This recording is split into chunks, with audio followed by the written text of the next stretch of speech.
നിങ്ങൾ എല്ലാരും ഓരോ രാജ്യങ്ങളിലൊക്കെ പോയിട്ടുണ്ടാവും. അപ്പം ഏറ്റവും നല്ല പിന്നെ ഗുഡ് ലുക്കിംഗ് ഗേൾസ് ഉള്ള ഒരു സ്ഥലം എവിടെയായിരിക്കും? Nedumangad bus stand. ഞാൻ പറയട്ടെ, ഏറ്റവും സുന്ദരന്മാര് ഉണ്ടെന്ന് തോന്നിയത് അന്നും ഇന്നും കാസർഗോഡാണ്.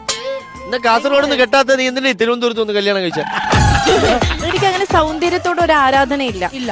മൂന്ന് റൗണ്ട് പുട്ടിയിട്ടിട്ടാണ് ഇരിക്കണേ.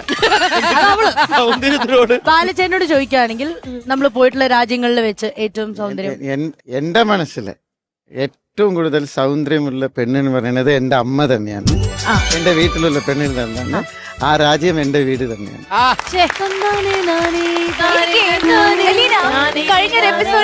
കഴിഞ്ഞൊരു എപ്പിസോഡിലെ എന്റെ അമ്മയുടെ നിന്റെ അമ്മയുടെ വീടിന്റെ അടുത്ത് തന്നെ ആ വീട്. ഈ KGF മ്യൂസിക് വായിച്ചില്ലേ? അതെ. ഞാൻ അങ്ങോട്ടും കറക്റ്റ് അതിൽ റോക്കി ബൈയുടെ അമ്മ. അത് ഞാൻ ഡയനോട് ചോദിക്കട്ടെ. ഡയനൊക്കെ ഇറങ്ങിയിട്ടുള്ള രാജ്യങ്ങളിൽ വെച്ച് നോക്കുമ്പോൾ ഏറ്റവും നല്ല ഉച്ചക്കട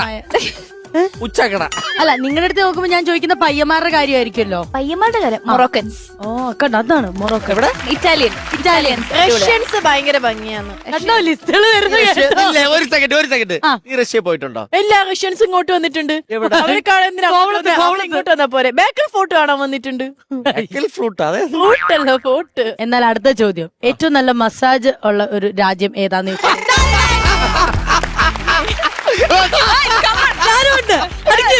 എന്ന് തായ്ലൻഡിൽ പോകാന്ന് പറഞ്ഞ ഞാൻ തായ്ലൻഡിലെ മസാജ് കേട്ടിട്ടുണ്ട്. അപ്പൊ അവിടെ പോയപ്പോ എനിക്ക് ഫസ്റ്റ് പ്രയോറിറ്റി മസാജ് ചെയ്യണമായിരുന്നു. ഞാൻ പോയി. നിങ്ങൾ വിശ്വസിക്കില്ല, 70 വയസ്സായ ഒരു അമ്മൂമ്മ, എന്റെ അച്ഛമ്മയുടെ പ്രായമുള്ള ഒരു അമ്മൂമ്മ അങ്ങ് കേറി നിന്നിട്ടില്ല. എനിക്ക് എല്ലാം ഒടിയുന്ന ഒച്ച ഇങ്ങനെ കേൾക്കാം. പക്ഷെ അതാണ് വേൾഡിലെ ഏറ്റവും നല്ല മസാജ്. അമ്മൂമ്മ ഇത് എല്ലാം ഒടിഞ്ഞ് നിന്റെ അമ്മൂമ്മ.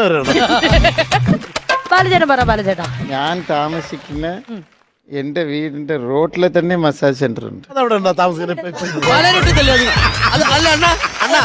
ഞാൻ ഒരു പ്രാവശ്യം പോലും അവിടെ പോയിട്ടില്ല. പക്ഷേ അവിടെ ഒരാൾ വന്നിട്ട് ഒരു ലീക്ക് ന്യൂസ് വന്നത്. പാലാരോട്ടല്ലേ? അല്ല, പാലാരോട്ട്